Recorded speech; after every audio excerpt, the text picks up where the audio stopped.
नमस्कार, जोहार, झारखंड देख रहे हैं आप और आपके साथ मैं हूं सोनाली सिंह। और बुलेटिन की शुरुआत करेंगे बड़ी खबर के साथ। ईडी की ओर से मनरेगा घोटाले से जुड़े मामले में देश भर के 18 ठिकानों पर छापेमारी की जा रही है।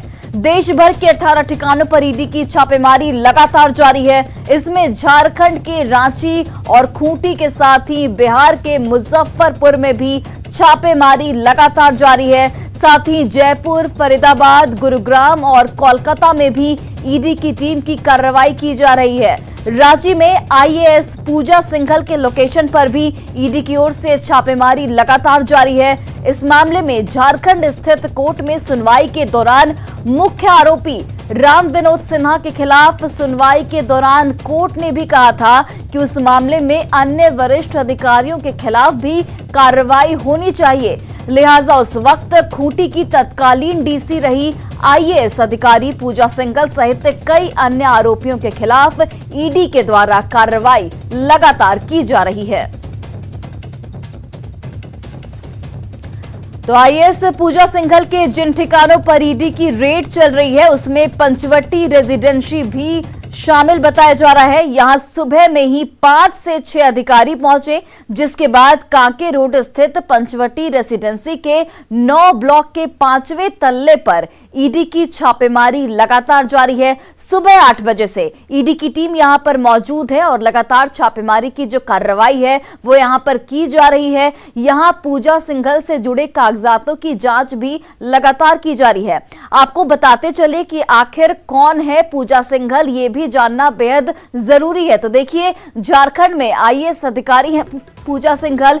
कई विभागों के सचिव का इनके पास प्रभार भी है। उद्योग सचिव, खान सचिव का इनके पास प्रभार है। इसके अलावा देखिए, जेएसएमडीसी की चेयरमैन भी रह चुकी है पूजा सिंघल और अभी वर्तमान में भी वो चेयरमैन के पद पर स्थापित हैं। पिछली सरकार में कृषि सचिव के पद पर पूजा सिंघल जो है वो तैनात थी।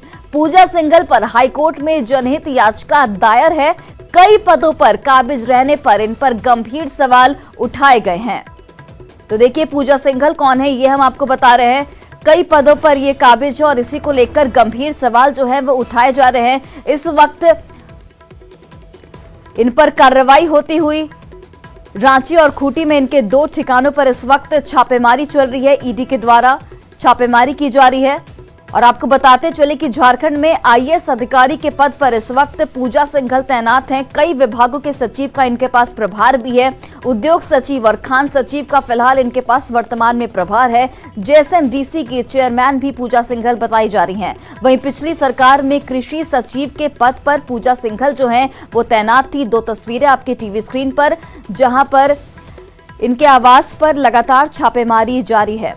और इस पूरे खबर पर ज्यादा जानकारी के साथ अविनाश कुमार हमारे साथ लाइव जुड़ चुके हैं। अविनाश, देखिए, देश भर में 18 ठिकानों पर इस वक्त छापेमारी चल रही है। पूजा सिंघल की अगर बात की जाए तो अभी तक की छापेमारी में क्या कुछ जानकारी निकलकर सामने आई है? देखिए सोनाली, सुबह से ही ये बात सामने आई कि पूजा सिंघल के रांची में 2-3 ठिकाने, 3 ठिकानों की तो हम पूरी तरह से दावे के साथ कह सकते हैं। एक तो ये जिस जगह पर मैं खड़ा हूँ, मेरे पीछे जो सरकारी आवास है पूजा सिंघल का, ये सरकारी आवास है।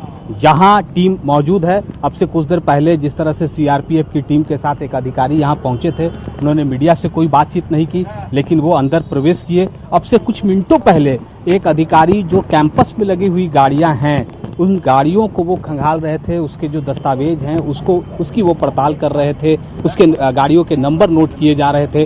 तो ये सारी चीजें जो हैं इस ओर दर्शाती हैं कि किस तरह से यहाँ ईडी की जांच की जो बात हो रही थी सुबह से वो प्रमाणित होती है। दूसरी अगर हम बात करें, पल्स जो यहाँ पर हेल्थ सेंटर है, वहाँ पर भी जो सीआरपीएफ के जवान हैं उसकी भी तस्वीर हमने दिखाई। और इससे भी ज्यादा अगर हम पंचवटी रेसिडेंसी की बात करें, जो जहां 9th फ्लोर पर इनका आवास भी है कहा जाता है, उस पर भी वहां भी जांच हो रही है। और वहां के गार्ड के द्वारा ये बातें कही गई हैं कि सुबह में 5 से 6 अधिकारी आए थे और वो अंदर गए, उन्होंने कुछ भी नहीं कहा, सीधे वो 9th फ्लोर पर चले गए और उसके बाद से वो अभी वापस नहीं लौटे हैं। तो एक एक कर जो कड़ियां हैं वो इस बात को प्रमाणित कर रही हैं कि पूजा सिंघल जो झारखंड में आईएएस अधिकारी हैं, उनके आवास पर ये ईडी की जांच चल रही है।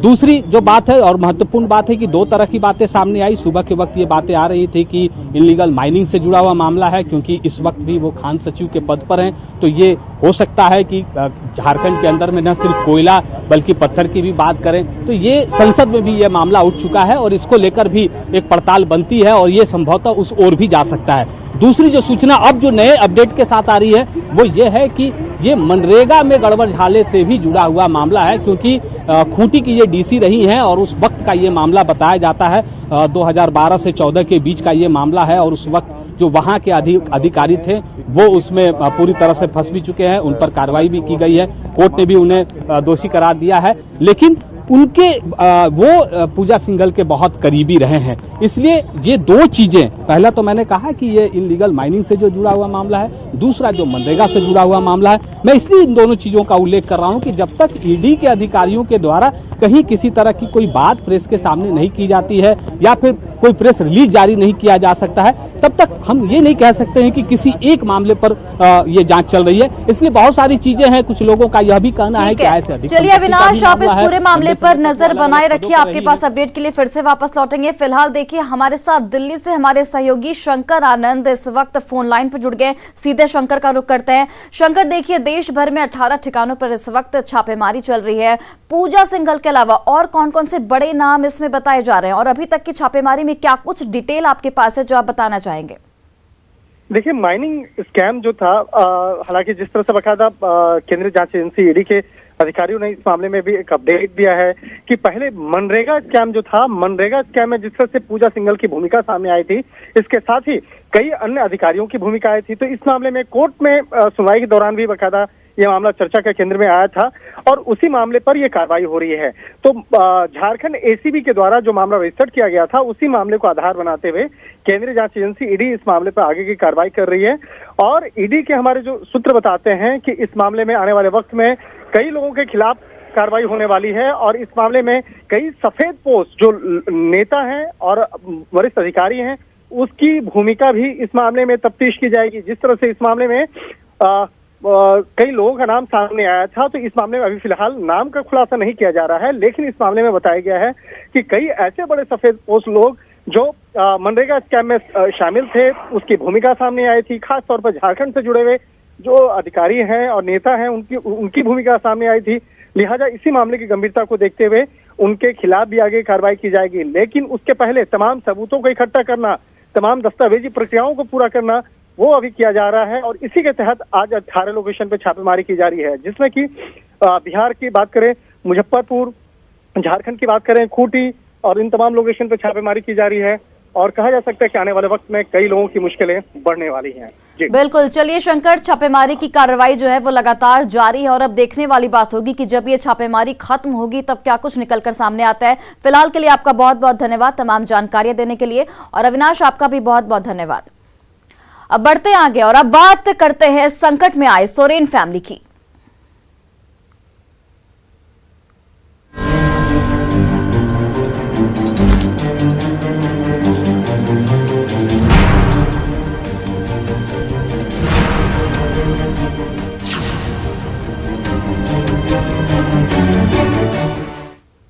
मुख्यमंत्री हेमंत सोरेन के साथ ही पूरी सोरेन फैमिली संकट में घिरती हुई नजर आ रही है। 7 दिनों के हैदराबाद और दिल्ली प्रवास के बाद सीएम हेमंत सोरेन कल रात लौट आए। खास बात यह रही कि सीएम बिना सिक्योरिटी के ही अपने आवास लौटे, जिसके बाद चर्चाओं का बाजार जो है वो गर्म हो चला है। पत्थर खदान लीज मामले में निर्वाचन आयोग की ओर से आए नोटिस पर सीएम को 10 मई तक जवाब देना है। उन पर ऑफिस ऑफ प्रॉफिट की तलवार लटक रही है। इस बीच चर्चा है कि जेएमएम ने भी अपनी ओर से पूरी तैयारी कर ली है। आपको बता दें कि अपनी मां रूपी सोरेन की तबीयत खराब होने पर मुख्यमंत्री हेमंत सोरेन उनका इलाज कराने के लिए 28 अप्रैल को हैदराबाद गए थे और इसी बीच ऑफिस ऑफ प्रॉफिट मामले में निर्वाचन आयोग की तरफ से उन्हें नोटिस दिया गया। इसी दौरान मुख्यमंत्री हेमंत सोरेन हैदराबाद से दिल्ली भी गए थे। सूत्रों के मुताबिक दिल्ली में कानून के जानकारों से हालिया राजनीतिक हालात पर भी रायशुमारी हुई थी। अब देखने वाली बात यह है कि 7 दिन बाद रांची लौटे मुख्यमंत्री हेमंत सोरेन का अगला स्टैंड आखिर क्या होता है।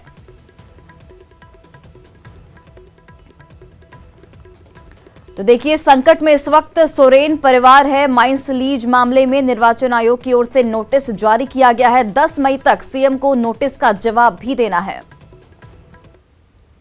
और अब हम आपको दिखाते हैं वो तस्वीर जिस पर सोरेन परिवार में तूफान मचा है और सीएम हेमंत की कुर्सी खतरे में नजर आ रही है।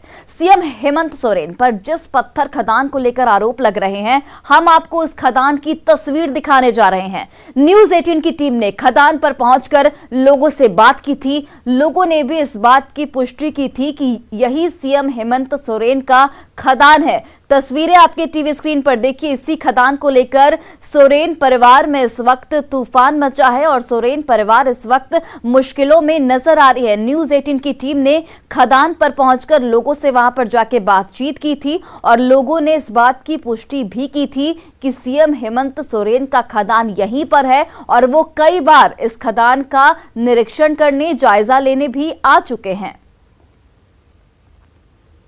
और देखिए, सीएम हेमंत सोरेन के बाद उनके छोटे भाई बसंत सोरेन को भी बड़ा झटका लगा है।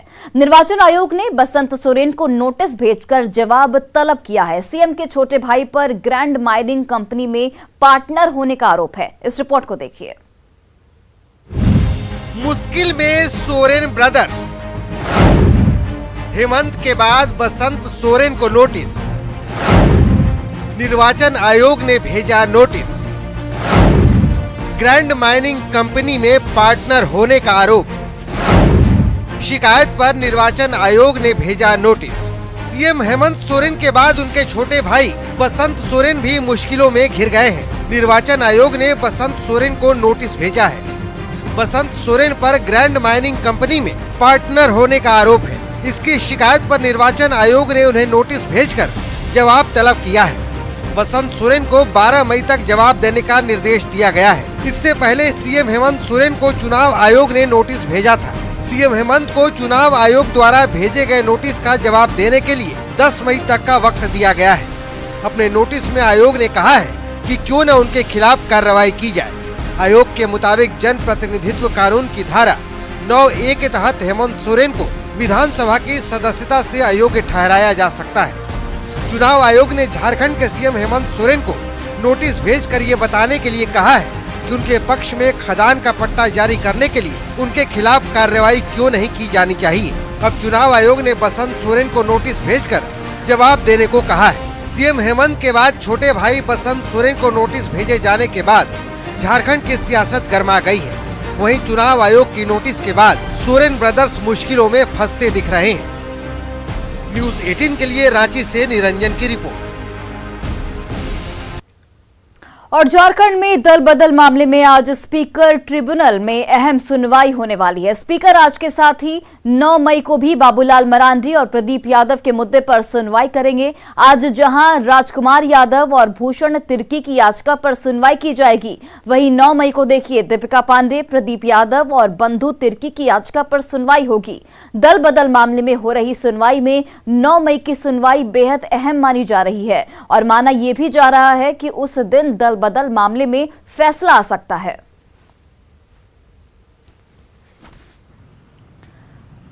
तो आज स्पीकर कोर्ट में सुनवाई होगी। तेजी से करवट लेती हुई नजर आ रही है। एक तरफ जहां मुख्यमंत्री हेमंत सोरेन खदान लीज मामले में बुरी तरह से फंसते हुए नजर आ रहे हैं, तो दूसरी तरफ बीजेपी विधायक दल के नेता बाबूलाल मरांडी की भी मुश्किलें बढ़ गई हैं। आज विधानसभा के कोर्ट में, यानी विधानसभा अध्यक्ष रविंद्रनाथ महतो की कोर्ट में दल बदल के मामले पर सुनवाई होगी। आज पूर्व विधायक राजकुमार यादव और वर्तमान जेएमएम विधायक भूषण तिर्की दल बदल के मामले में अपना पक्ष रखेंगे, जबकि 9 मई को भी फिर इसी मामले पर सुनवाई होनी है। ये कहा जा रहा है कि वर्तमान राजनीति में इस सुनवाई का बहुत बड़ा महत्व है। ये भी हो सकता है कि इस बदलते हुए राजनीति के बीच विधानसभा अध्यक्ष पिछले 2 साल से चल रहे इस मामले में कोई फैसला भी ले लें, क्योंकि जेबीएम की टिकट से चुनाव जीतने के बाद जहां बाबूलाल मरांडी ने बीजेपी की सदस्यता ले ली थी, वहीं प्रदीप यादव और बंधु तिर्की कांग्रेस के साथ चले गए थे। कैमरा पर्सन संजीव के साथ अविनाश कुमार, न्यूज 18 रांची। और गिरिडीह में सरिया थाना क्षेत्र के केशवारी में सार्वजनिक स्थान पर धार्मिक झंडा लगाने को लेकर दो समुदायों के बीच तनावपूर्ण स्थिति बन गई। हालांकि पुलिस प्रशासन ने समय रहते वहां पहुंचकर मामले को नियंत्रण में किया। एसडीएम, एसडीपीओ और खोरी महुआ एसडीपीओ मौके पर पुलिस बल के साथ पहुंचे, जिसके बाद सुरक्षा बलों ने मोर्चा भी संभाला। शांति व्यवस्था कायम करने के लिए दोनों पक्षों की ओर से अब तक कुल 13 लोगों को हिरासत में लिया जा चुका है और पूरा इलाका पुलिस छावनी में तब्दील कर दिया गया है। बताया जा रहा है कि केशवारी स्थित बाजार टांड के पास ईद के दिन मुस्लिम समुदाय की ओर से धार्मिक झंडा और साथ में तिरंगा झंडा लगाया गया था, लेकिन बुधवार की शाम 3:30 बजे असामाजिक तत्वों ने तिरंगा झंडा हटा दिया, जिसने तूल पकड़ लिया। इसमें एक पक्ष का कहना है कि माहौल बिगाड़ने के लिए जानबूझकर एक झंडे को छोड़ दिया गया और एक झंडे को रहने दिया गया। पूरे मामले में पुलिस प्रशासन के अधिकारी कुछ भी बोलने से फिलहाल बचते हुए नजर आ रहे हैं। और फिलहाल इस बुलेटिन में बस इतना ही। आप देखते रहिए न्यूज़ 18 बिहार झारखंड।